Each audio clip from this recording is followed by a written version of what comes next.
극악한 반통일 체제 대결 모략 기구인 통일준비위원회를 당장 해체하여야 한다. 이번에 정종영처럼 그 모략적 내막을 공공연히 드러낸 것은 처음이다.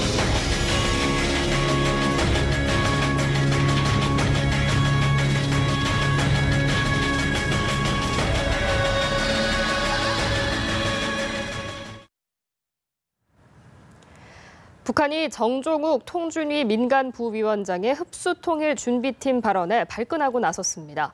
박근혜 대통령의 사과와 통준위 해체를 요구했는데요. 한편 천안함 5주기를 앞두고 대북전단을 둘러싼 긴장이 고조되고 있습니다. 경색 국면을 벗어나지 못하고 있는 남북관계, 해법은 없는지 고민해보겠습니다. 연합뉴스 장용훈 북한 전문 기자 자리했습니다.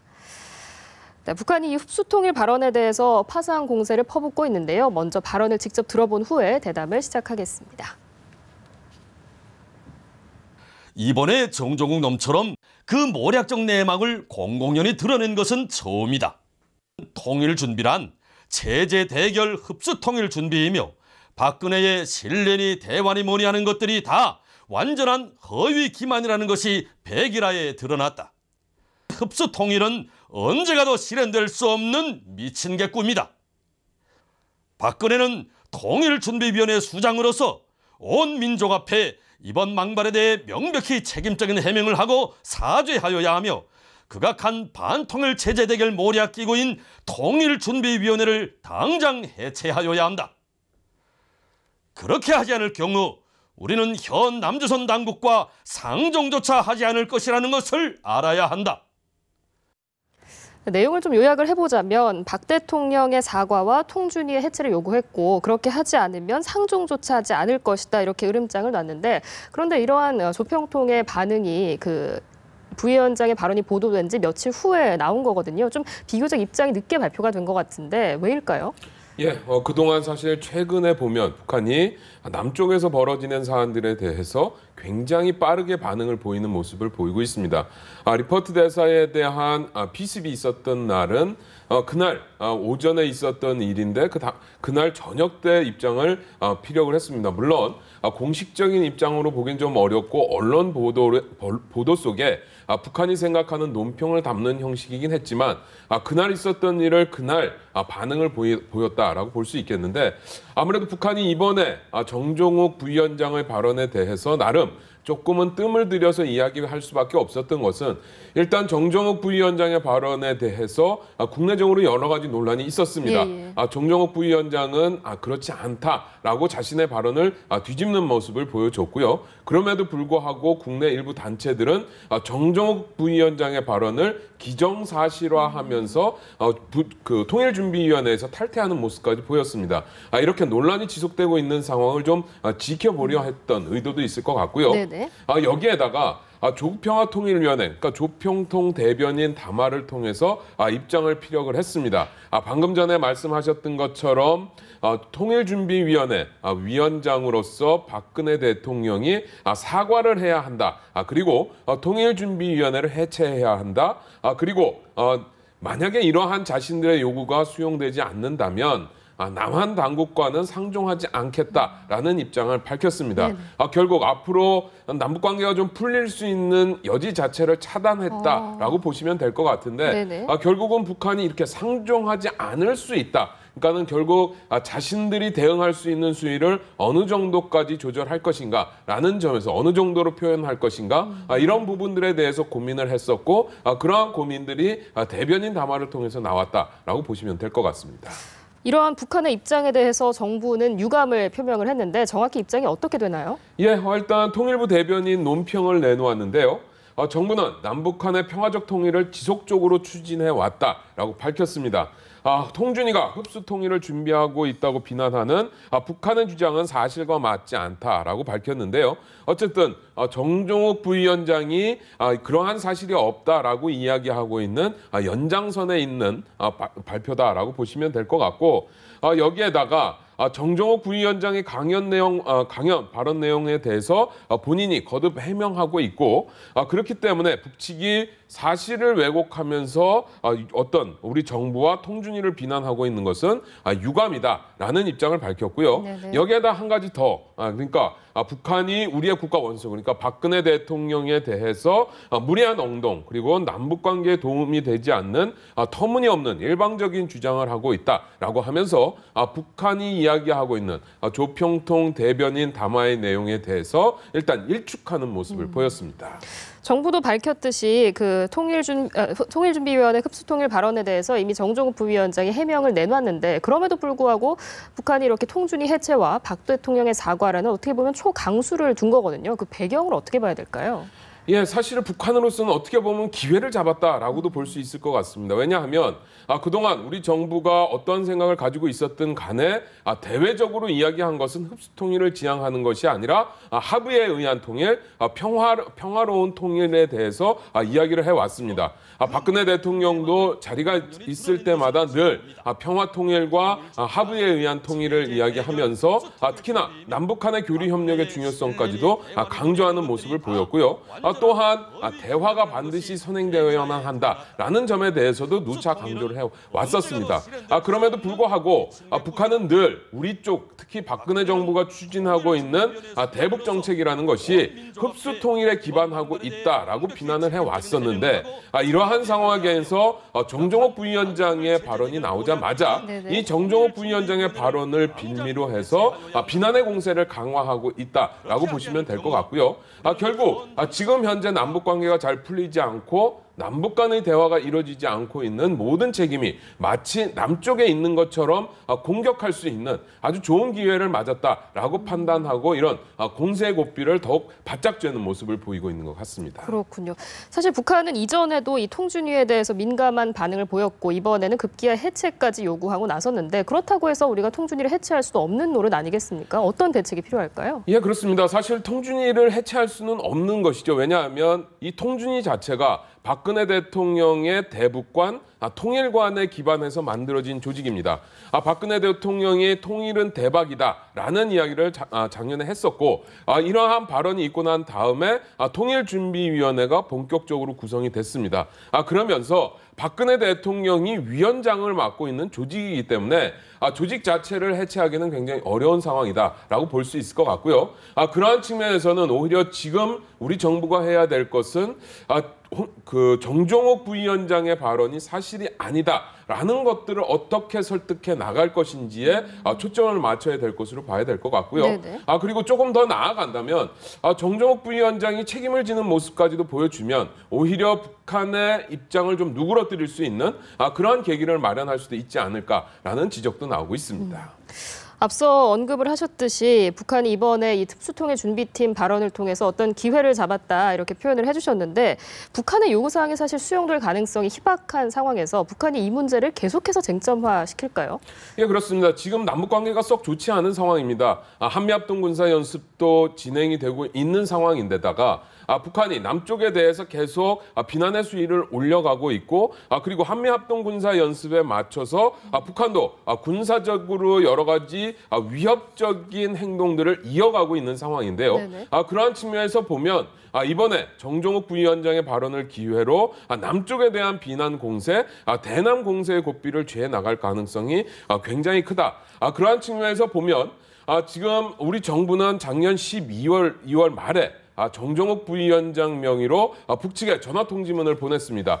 통일준비위원회를 내세워서 북측과 대화를 하자라고 제안을 해놓은 상황인데요. 물론 북한이 이에 대해서 가타부타 대답이 없는 상황이지만 일단 우리 정부는 우리 정부가 제의해 놓은 제안이 유효하다라는 입장을 계속 이어가고 있는 상황인데 이러한 측면에서 보면 북한이 오히려 남쪽을 겨냥해서 그러니까 남쪽의 태도를 거론하면서 지금 현재의 남북관계의 책임을 떠넘길 가능성이 굉장히 크다. 특히나 정종욱 부위원장이 흡수통일 발언을 어쨌든 흡수통일 팀을 운영하고 있다라는 식의 발언을 했었기 때문에 그러한 부분들에 대해서는 북한이 오히려 더 공세를 강화할 가능성 이런 것들은 더 커 보인다라고 할 수 있겠습니다. 이렇게 흡수통일 발언으로 인해서 북한이 거세게 반발을 하고 있는 상황에서 또 천안함 5주기가 열흘 앞으로 다가왔습니다. 대북전단 살포를 두고 긴장이 좀 고조되고 있는 것 같은데 현재 상황을 좀 정리해 주시죠. 예, 오는 26일로 예정된 천안함 사건 5주기를 일단 앞두고 우리 대북전단 살포 단체, 그러니까 탈북자 단체라든가 일부 보수 단체 쪽에서는 대북전단을 살포하겠다라는 입장을 보이고 있습니다. 일단 탈북자 단체인 자유북한운동연합은 이번에 천안함 폭침 5주기인 26일쯤 예정대로 대북전단을 살포하겠다라는 입장을 보이고 있고요. 이번에 대북전단 50만 장뿐만 아니라 김정은 국방위원회 제1위원장의 암살 사건을 다룬 영화인 인터뷰의 USB를 함께 담아서 북측에 보내겠다라는 입장을 보이고 있고요. 특히나 이번 대북전단 살포는 자유북한운동연합만 참가하는 것이 아니라 보수단체인 국민행동운동본부를 포함해서 5개 단체가 함께 참가할 것으로 알려지고 있습니다. 문제는 이러한 것들이 지금 한미합동 군사연습이 한참 진행되고 있는 와중에 이루어진다는 점인데요. 만약에 인터뷰 USB가 담긴 대북전단을 북측으로 보내게 됐을 때 작년 10월처럼 북측이 거기에 대해서 대응 사격을 해올 가능성도 지금으로 봐서는 배제할 수 없다.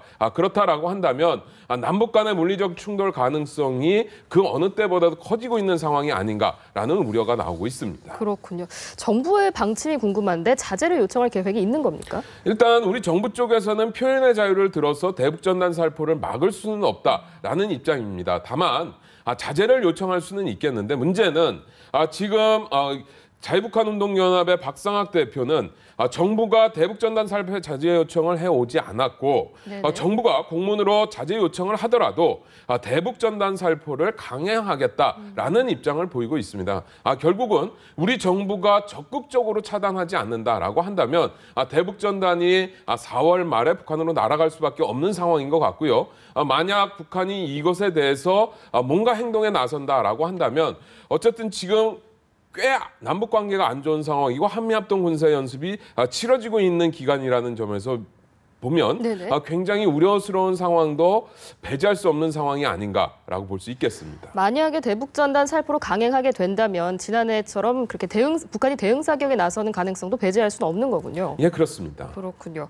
지금 이런 대북전단 문제뿐 아니라 한미연합 군사훈련도 진행 중이기 때문에 북한이 비난 공세를 이어가고 있는데 전면적인 핵 전쟁까지 언급을 했습니다. 어떤 속내인 걸까요? 예, 일단 북한에서 하고 있는 이야기를 보면 만약에 남쪽에서 전쟁에 불을 단다면, 그러니까 남쪽에서 전쟁을 일으킨다면 한반도에서 핵전쟁을 피할 수 없을 것이다 라고 하는 어떻게 보면 원론적인 이야기를 하고 있습니다. 결국 북한은 한미합동 군사연습이 자신들에게 위해를 가하게 된다면 곧바로 전면전과 핵을 동원하는 그러한 전쟁으로 이어가겠다라는 의지를 보이고 있는 건데 결국 남쪽을 위협하기 위한 데 더 포커스가 있다, 초점이 있다라고 봐야 될 것 같고요. 그러면서 북한이 단순히 말뿐만 아니라 실제 행동으로도 위협스러운 행동을 계속 이어가고 있습니다. 북한군이 지난 11일에 저녁 6시부터 7시까지 한경남도 선덕 일대에서 SA 계열의 지대공 미사일을 발사를 했는데요. SA2, SA3 사거리는 한 수십 킬로미터였고 SA5의 거리는 한 200km 정도였던 것으로 나타나고 있습니다. 일단 사거리로만 보면 크게 굉장히 길게 날아간 그래서 위협의 도수가 큰 그런 것은 아니지만 어쨌든 북한이 한미합동 군사연습이 이루어지는 가운데 만약에라도 공습이 이루어진다면 그 공습을 막기 위해서 발사하게 될 미사일, 결국 지대공 미사일이라는 것은 하늘로 날아오는 물체를 떨어뜨리기 위한 데 초점이 있기 때문에 결국은 한미합동 훈련에 대응하기 위해서 이번 지대공 미사일을 발사했다라고 밖에 볼 수 없을 것 같은데 아마도 이번 한미합동 군사연습이 끝날 때까지 북한이 이러한 위협적인 행동들을 이어갈 가능성이 그 어느 때보다도 크다라고 할 수 있겠습니다. 일단 키 리졸브 연습은 종료가 됐지만 독수리 훈련이 다음 달 24일까지 진행될 예정이기 때문에 이런 추가적인 미사일 발사를 좀 우리가 염두에 두고 긴장의 고삐를 늦추지 말아야 할 것 같습니다. 한편 오늘 홍영표 통일부 장관이 취임을 했는데 현재 남북 관계가 경색을 면치 못하고 있거든요. 그 훈련이 끝나기 전까지는 좀 어려운 건가요? 예, 지금으로 봐서 봐서는 좀 어렵다라고밖에 볼 수 없을 것 같습니다. 일단 우리 정부 쪽에서도 한미합동 군사 연습을 예정된 시일까지는 계속 이어갈 수밖에 없는 상황이고요. 그리고 이렇게 한미합동 군사 연습이 치러지게 되면 북측도 거기에 대응하는 군사적인 훈련이라든가 군사적인 어떤 위협 수단들을 지속적으로 보여줄 수밖에 없는 상황이기 때문에 남북 관계는 당분간은 굉장히 어려운 국면을 맞이할 수밖에 없다. 더군다나 만약에 국내 일부 보수단체들이 북한의 대북전단을 살포하게 된다라고 한다면 그러한 것들이 한반도에서의 위기 상황을 더욱 고조시킬 가능성도 지금으로 봐서는 배제할 수 없다. 그렇다라고 한다면 한미합동 군사 연습이 과연 끝난다라고 해서 남북 관계가 좋아질 수 있겠느냐? 일단 지금으로 봐서는 한미합동 군사 연습이 끝난다라고 하더라도 지금으로 봐서는 남북 관계가 풀릴 가능성이 그리 커 보이지 않는다. 전단 문제도 있고 정정옥 부위원장이 했었던 발언 문제도 있고 정정옥 부위원장의 발언에 대한 북한의 요구도 있고 이러한 것들이 중층적으로 이어지고 있는 가운데 최근에는 개성공단 문제까지도 계속 이어지고 있기 때문에 그러한 측면에서 보면 상반기 중으로 남북 관계가 풀릴 어떤 그 개연성을 찾기는 좀 어렵지 않겠나라고 예상해 볼 수 있겠습니다. 마지막으로 한 가지만 더 추가적으로 여쭤보자면 오늘 통일부 장관이 새로 취임을 했는데 이 부분이 앞으로 남북 관계에 영향을 미칠 가능성은 어떻게 보십니까? 예, 일단 통일부 장관이 취임을 하면서 취임사를 통해서 유연성 있게 그 입장들을 태도를 취해 나가겠다라는 입장을 밝히기는 했지만 지금 현재 이렇게 그 중층적으로 쌓여 있는 남북 관계에 썩 좋지 않은 국면을 통일부 장관 스스로 아니면 통일부 장관 홀로 타개하기는 썩 쉬워 보이지 않는다. 특히나 북한이 우리 쪽의 어떤 제의라든가 대화에 지금 쉽게 호응해 오지 않고 있는 상황이기 때문에 그러한 측면에서 보면 어떻게 보면 통일부 장관보다 더 위에급 최고 지도자 그러니까 박근혜 대통령이 특사를 보낸다든가 이러한 조치들 특단의 조치들을 취함으로써 뭔가 돌파구를 찾지 않는다면 지금으로 봐서는 남북 관계를 풀 수 있는 여지가 그리 커 보이지 않고요.